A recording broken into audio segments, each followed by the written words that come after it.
നമ്മൾ വാട്സാപ്പിൽ സ്റ്റോറി ഇടുമ്പോൾ നമ്മൾ പ്രതീക്ഷിച്ച ആൾ ആ സ്റ്റോറി കണ്ടാലെന്നുള്ളൊരു ആഗ്രഹം ഉണ്ടാവുമല്ലോ, അതിനി നമുക്ക് ഈസി ആയിട്ട് പറ്റും കേട്ടോ. എങ്ങനെയാണെന്ന് വെച്ച് കഴിഞ്ഞാൽ പുതിയൊരു ഓപ്ഷൻ വന്നിട്ടുണ്ട്.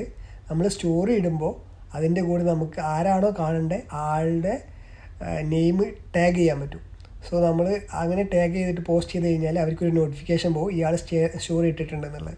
സോ ഈ ട്രിക്സ് നമുക്ക് നോക്കാം എങ്ങനെ ചെയ്യാമെന്നുള്ളത്. ഈ വീഡിയോയിൽ കാണുന്ന പോലെ തന്നെ ഫസ്റ്റ് നമ്മൾ വാട്സാപ്പിൻ്റെ സ്റ്റാറ്റസ് ഇടുന്ന ഓപ്ഷൻ എടുക്കുക.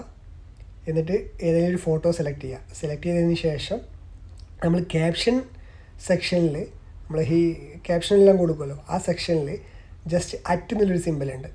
അത് നമ്മൾ ക്ലിക്ക് ചെയ്തിട്ട് ആർക്കാണോ നമ്മൾ സ്റ്റോറി ഇട്ടത് കാണണ്ടേ അവരെ മാത്രം സെലക്ട് ചെയ്തിട്ട് സ്റ്റോറി ഇതുപോലെ പോസ്റ്റ് ചെയ്ത് കഴിഞ്ഞാൽ ആൾക്ക് ഇതുപോലെ നോട്ടിഫിക്കേഷൻ പോകും. ഈ നോട്ടിഫിക്കേഷൻ ക്ലിക്ക് ചെയ്ത് കഴിഞ്ഞാൽ ജസ്റ്റ് ആളുടെ ഇത് കാണാൻ പറ്റും. സോ ഇതുപോലുള്ള ഇൻഫോർമേറ്റീവ് വീഡിയോസിന് വേണ്ടിയിട്ട് നമ്മളെ പേജ് ഫോളോ ചെയ്യുക, ഷെയർ ചെയ്യുക, കമൻറ്റ് ചെയ്യുക.